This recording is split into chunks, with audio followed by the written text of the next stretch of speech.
Kejadian di pernikahanku, Kak. Suami ketahuan selingkuh sama Elsie sampai punya anak dan digugurkan. Kesamber geledek. Hah? Anaknya kesamber geledek.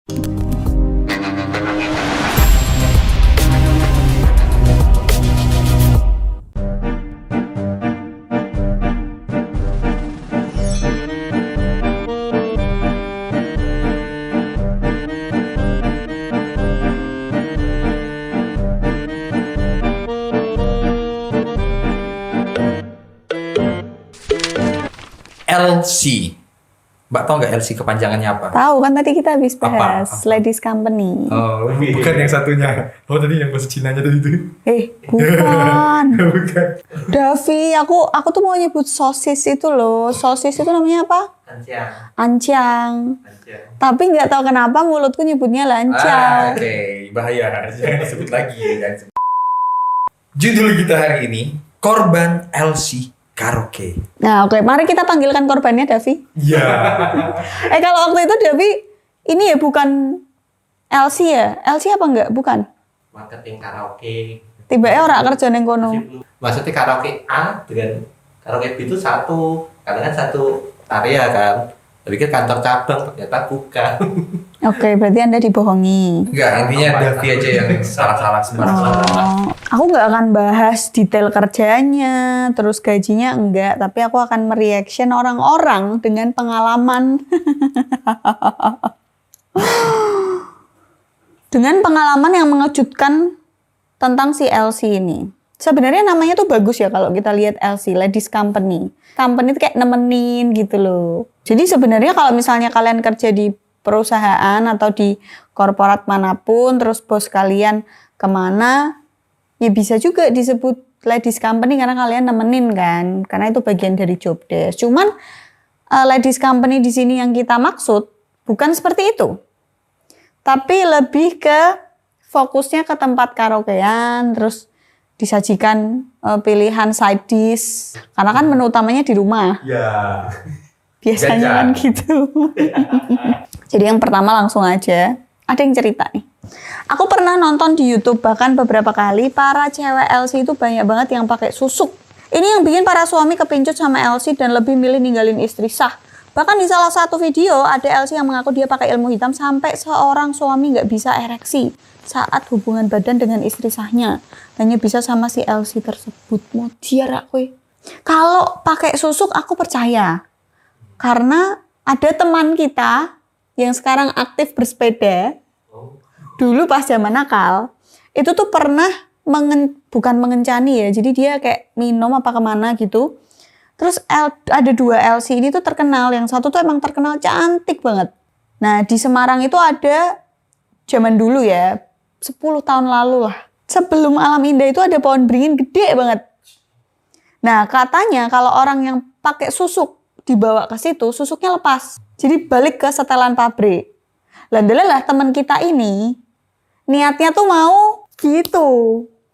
Yang murah, jadi nggak di hotel, dibawa ke situ. Baru di mobil, baru nyampe tempatnya belum turun, udah meraung-raung. Ceweknya berubah, terus dia liatnya jadi ceweknya ini jelek banget. Terus 2 hari apa minggu depannya ketemu lagi, kapok. Jeleknya gitu kayak mukanya berubah apa gimana? Berubah. Nggak secantik sebelumnya. Dan dia udah meraung-raung kayak macan gitu. Ceweknya kesurupan. Dia tuh mau gitu, tapi di mobil tuh udah meraung-raung. Terus dia takut. Akhirnya yang tadinya mabuk jadi sober. Oke guys, tips bawa gebetanmu ke situ. Iya, pokoknya ada lah kayak gitu-gitu. Jadi ini relate menurutku. Bahkan nggak usah jadi LC pun juga banyak yang pakai susuk ya sebenarnya. Jadi ini percaya nggak percaya sih. Kalian mungkin kalau nggak mengalami sendiri tuh nggak akan mosok sih ngapain. Tapi aku pernah mewawancarai kayak papinya. Dia emang bilang kalau emang anak-anaknya pasang ada pergi ke dukun gitu. Bahkan hampir semua. Gitu. Jadi aku sih percaya-percaya aja. Tapi seru gitu loh cerita-cerita kayak gini. Lanjut, ada lagi, tenang. Selingkuh dengan LC, kebetulan korbannya temanku. Setelah ketahuan bukannya si suami insaf, malah menjadi-jadi. Makin jarang pulang, menelantarkan istri dan anaknya. Cewek masih 3 tahun waktu itu. Sampai akhirnya subuh-subuh pulang jam 7 pagi lagi. Baru aja 5 menit keluar rumah di jalan suaminya kecelakaan. Mobilnya yang mau putar balik ketabrak bis dari arah berlawanan, meninggal seketika. Waktu pemakaman, herannya si Elsie datang tanpa malu-malu. Mana memperkenalkan diri sebagai istri sirih. Alhamdulillah si Elsie nggak dapat warisan apa-apa. Sejujurnya aku amit-amit jebang bayi ya. Untung aku tuh bersyukur banget Marcel nggak suka ke tempat karaoke. Nggak suka ke tempat karaoke, takut sama bentukan mbak-mbak yang rar gitu. Pasti banyak yang komen, ah mbak itu kan kalau di depanmu doang, nggak tahu kalau di belakangmu. Tapi aku sering melepas Marcel sendirian bersama para laki-laki gitu loh. Jadi kayak aku aman-aman aja sih sejauh ini dan aku percaya-percaya aja. Aku hanya mempercayai yang keluar dari mulut suamiku ya, kecuali orang lain ngasih tahu aku beserta bukti yang otentik, kuat dan terpercaya gitu. Nah, itu aku baru percaya. Tapi kalau cuman ini bojomu neng kene lho, oh iya. Kalau pacaran aja tuh udah nyebai hatimu, wah jangan harap pernikahan dia akan berubah orang tambah sebah. Tapi kalau buat mbaknya ini, ya aku kalau jadi mbaknya juga sedih ya, suamiku mati gitu kan. Cuman di satu sisi itu kayaknya bayaran setimpal. Terus buat istri sirihnya, gak tau, aku tuh gak pernah membayangkan aku ada di posisi wanita yang diselingkuhin dan selingkuhannya datang ke aku gitu. Aku akan ngapain tuh, aku gak ada bayangan. Kejadian di pernikahanku kak, suami ketahuan selingkuh sama Elsie sampai punya anak dan digugurkan. Kesambar geledek, hah? Anaknya kesambar geledek? Kayak sambar geledek. Oh, kayak kesambar geledek. Alhamdulillah saya bisa lepas dari suami yang mengkhianati komitmen pernikahan. Sorry to say, saya nggak mau bersama orang yang nggak komitmen pernikahan. Yang ada saya malah kena penyakit. Betul. Aku, ya ini aku nggak tahu ya. Aku ngomong sama Marcel kalau perjanjian kita kan kalau salah satu selingkuh kita udahan. Maupun waktu itu pacaran maupun sekarang udah nikah. Cuman yang aku takutin tuh bukan masalah sakit hati. Karena kalau di aku, masing-masing orang kan beda ya. Mungkin si A kalau sakit hati bisa sampai bunuh diri, bisa sampai gitu. Kalau di aku tuh enggak. Sakit hati tuh obatnya nangis gitu loh. Kalau di aku, nangis aja sendirian, enggak usah tahu orang. Nangis udah selesai. Cuma yang lebih tak takutin adalah kena penyakit kelamin. Karena apa? Pengobatannya tuh enggak enak guys. Kamu akan disuntik-suntik, akan dicek-cek, akan dicek lab. Dan kalau cewek periksa, itu tuh, kalau cowok periksa itu kan dilihat kelaminnya, terus disuruh ejakulasi, ngeluarin, terus itu yang dites. Lah kalau cewek itu kan nggak bisa. Jadi kalian akan diplekek-plekek, nganggo cocor bebek, baru diambil sampelnya. Itu tuh nggak nyaman, sakit, dan nggak enak. Dan USG-nya cewek itu kalau kalian lihat di film, di sinetron, dimanapun, itu kan cuma di perut ya. Enggak, ada USG namanya transvaginal. Dan itu tuh dimasukin gitu loh. Itu tuh tidak nyaman untuk aku gitu loh. Pengobatan, obat-obat yang dikasih itu rata-rata bukan cuma suntian, bukan cuma obat minum, tapi dimasukin ke bawah. Dan itu kalau di aku sakit sih. Loh Mbak Adel pernah kena? Enggak. Karena hamil itu pasti banyak yang ngalamin keputihan terus dikasih obat dan itu tuh harus dimasukin. Bentuknya tuh kayak, tau gak sih kalian kalau nggak bisa berak dimasukin itu yang dipencet. Nah itu tuh bentuknya sama dan menurutku itu sakit dan nggak nyaman. Sedangkan cowok tuh, jadi ada seseorang yang dekat denganku, pengobatannya dia cuma suntik antibiotik, obat minum, menghindari alkohol sekian hari, udah enak banget di cowok gitu loh, dijahit. Pengobatannya nggak enak. Jadi kalau kalian punya pasangan dan dia udah selingkuh apalagi sampai main, periksa daripada kaset. Putusin, nggak masalah. Kecuali kan ada beberapa prinsip cewek yang mata duitan banget gitu loh, kayak aku nggak mau lepas dari cowok ini walaupun aku udah pernah diselingkuhin bla bla bla karena dia sugih. Ya udah, namanya pendapat orang, pendirian orang tuh kan beda-beda, kita nggak bisa nyalahin. Ini sama seperti kisahku, Bun. Pertama, tahu dan sampai aku pergoki mereka berdua dalam satu kos dengan mata kepalaku sendiri.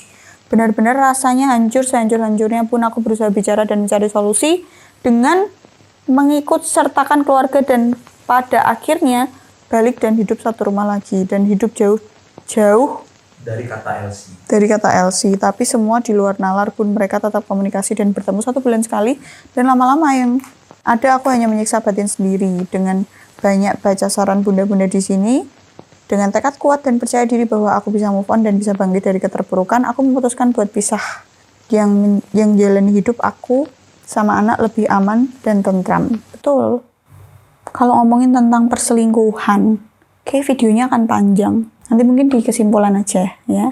Ini yang terjadi di pernikahanku. Sakit seperti terkena kutukan yang aku rasakan waktu itu. Mental benar-benar dibuat hancur dan aku lebih memilih untuk tidak bertahan dengan pernikahanku karena suami lebih berat dengan LC daripada aku dan anak-anak. Alhamdulillah perjalannya waktu, fokus dengan karir, anak-anak, dan diri sendiri, sekarang mental jauh lebih baik. Korbannya itu selalu cewek ya? Karena LC cewek mah. Iya. Kalau LC ada LC cowok. Ada mas, MC. cuman underground. Men's company. Men's company. Sebenarnya bukan merasa sakit sih. Kalau aku pikir-pikir ya, kalau diselingkuhin, merasakan ketidakadilan itu bukan sakit hati yang dirasa, tapi lebih ke tidak terima. Kayak mempertanyakan lagi, kurangku di mana sih? Kok aku sampai selingkuhin Mbak Elsie dan gue luwih milih Elsie nih gitu loh. Dan setauku, Elsie itu jarang menuntut. Caranya menuntut laki-laki itu sangat soft. Ya, asal ibu-ibu di rumah tahu. Kalau ibu-ibu di rumah tuh kan, karena mungkin istri di rumah itu sudah dibebani tanggung jawab kayak harus mengurus rumah, dipasrahi uang bulanan dan lain-lain. Belum lagi dipasrahi anak kalau kenapa-kenapa yang disalahin ibunya, ya kan? Jadi beban pikirannya udah berat, akhirnya untuk menyampaikan sesuatu yang dari hatinya atau dari pikirannya, ada emosi di situ. Mericonnya, jadi pedes. Jadi kalau ngomong sama suaminya tuh kayak, ora beli-beli toh? Kok kan beli yang ini toh? Atau kalau ngomong sama suaminya ketus, kamu gini doang gak bisa gimana sih? Gak ada nada tinggi, tapi itu nyelekit di cowok. Kadang si LC ini tuh tahu celah itu. Akhirnya memanjakan suami-suami bunda-bunda gitu loh. Kayak datang dia udah cantik, bener dong. DN apa meneh yang diurusi? Wong iki produk DN. Datang udah cantik, dandan, wangi. Mbuh nek sing ngisor wangi apa ora? Karena aku tidak pernah mereview ya. Terus habis itu lemah lembut bicaranya. Oh capek banget ya hari ini kerja. Istri kamu pasti gini, ya udah yuk ke kamar langsung di gitu kan. Laki-laki mana yang nggak mau? Coba kalau istrinya begitu, betah neng omah rak kerja mesti. Lanjut, ini ada lagi. Aku juga pernah di posisi itu. Suamiku kerja di klub, tiba-tiba dia selingkuh dengan LC. Bukan cuma satu LC, gonta-ganti. Yang lebih menyedihkan, ada satu LC yang memang benar-benar suamiku sukai sampai LC-nya hamil, anaknya digugurin. Terlepas dari masalah itu, suamiku juga pengguna narkoba dan akhirnya dikurung di penjara. Belum jeda dengan masalah itu, dengan LC pun masih tetap berhubungan. Sayangnya aku terlalu mencintai pernikahan kami, dulu sesakit apapun itu selalu aku terima, tetap aku terima dan kulayani suamiku. Dan alhamdulillah alhasil sekarang hubungan dia dengan LC itu pun kandas. Keluar dari penjara malah jadi ahli ibadah, sering jadi imam di masjid. Sekarang suamiku sudah 360 derajat berbeda terbalik dengan yang dulu. Berkat kesabaranku dan anak-anak, alhamdulillah aku menikmati hasilnya sekarang. Aku sekarang dianggap sebagai peri di rumah. Sekarang suamiku begitu mencintaiku. Terima kasih untuk Allahku. Nggak semua cewek bisa kayak gini ya. Tapi dia hebat, tapi keren sih. Belum tentu aku bisa kayak gitu loh. Ada lagi yang ngomong. Pesan dari ibuku, dulu kalau suami sudah berzina, apalagi sudah bobok bareng, lebih baik pisah. Kalau semisal rujuk, pasti rezekinya sudah berbeda lagi, malah makin seret. Jadi lebih baik menjanda, insya Allah pasti ada jalan untuk rezeki anak. Urip sawang sinawang guys, tak kasih tahu. Aku nggak tahu ya kalau di tempatku tuh diajarinnya, kalau selingkuh tuh coba dinasehatin, dibawa ke saudara yang lebih tua, pokoknya dinasehatin lah, diusahain. Tapi kalau sampai KDRT, itu kita harus cerai karena sifatnya kayak kamu udah mau matiin orang gitu loh. Tapi kalau masih selingkuh apa segala macam tuh katanya masih bisa dimaafin katanya gitu. Tapi sakit hati, kayak nggak bisa sama lagi pasti. Kayak walaupun kamu memaafkan tuh, tapi kamu juga menyakiti diri sendiri gitu loh. Jadi misal nih kan karena kasusnya di sini banyaknya suami ya. Misal suamimu selingkuh terus kamu akhirnya mau untuk ya udah aku maafin suamiku gitu misal. Tapi kamu juga harus berjuang untuk dirimu juga gitu loh, untuk ngomong memaafkan suamimu secara ikhlas tuh juga berat. Terus tadi ada yang berhasil buah dari kesabaran. Tapi nggak semua suami kayak gitu anjing. Ini masalahnya apa coba? Dia udah masuk penjara pasti duitnya habis. LC-nya nggak mau. LC mana yang kalau cowok nggak ada duitnya tetap mau? Ada nggak? Semua hal di dunia ini tuh nggak ada yang gratis. Even istrimu pun, keluargamu pun nggak ada yang ngasih kamu gratisan. Contoh, Mbak, aku nggak hidup mandiri, aku hidup sama keluarga, tapi bayarannya apa batin. Dan kalau ngomongin tentang perselingkuhan bersama LC, dan rata-rata dari cerita yang tadi kita dengar, semuanya tuh punya anak dan digugurin. Jadi cerita-cerita yang tadi kita dengerin itu gambaran gitu ya, kalau pernikahan juga nggak semudah itu, nggak seenak yang kita lihat. di film mungkin, di cerita-cerita dongeng. Jadi buat pembelajaran aja. Kita semua termasuk aku untuk selalu bersyukur kalau suami kalian yang sekarang itu nggak selingkuh, nggak main LC dan lain-lain, rumah tangga kalian adem ayem aja, ojo golek-golek ya. Tadi wedoan biasanya golek-golek termasuk aku gitu ya. Jadi kita harus tetap bersyukur nih teman-teman sebagai wanita. Rezeki nggak selalu berbentuk duit, kadang rumah tangga yang harmonis itu juga termasuk rezeki. Dan buat teman-teman yang mungkin ngerasain hal yang sama kayak cerita-cerita yang tadi tak bacain, semoga cepat menemui titik terang, apapun itu hasilnya, semoga itu yang terbaik. Ikutin kata hati, jangan ikutin kata orang. Karena kalau kamu ikutin kata orang, delalah kata-katanya salah. Gue mesti nyalah ke wongnya. Tapi kalau kalian ikutin kata hati, insya Allah nggak ada yang salah. Aku kayak ustazah, suwe-suwe. Gitu aja konten kali ini. See you next video. Bye.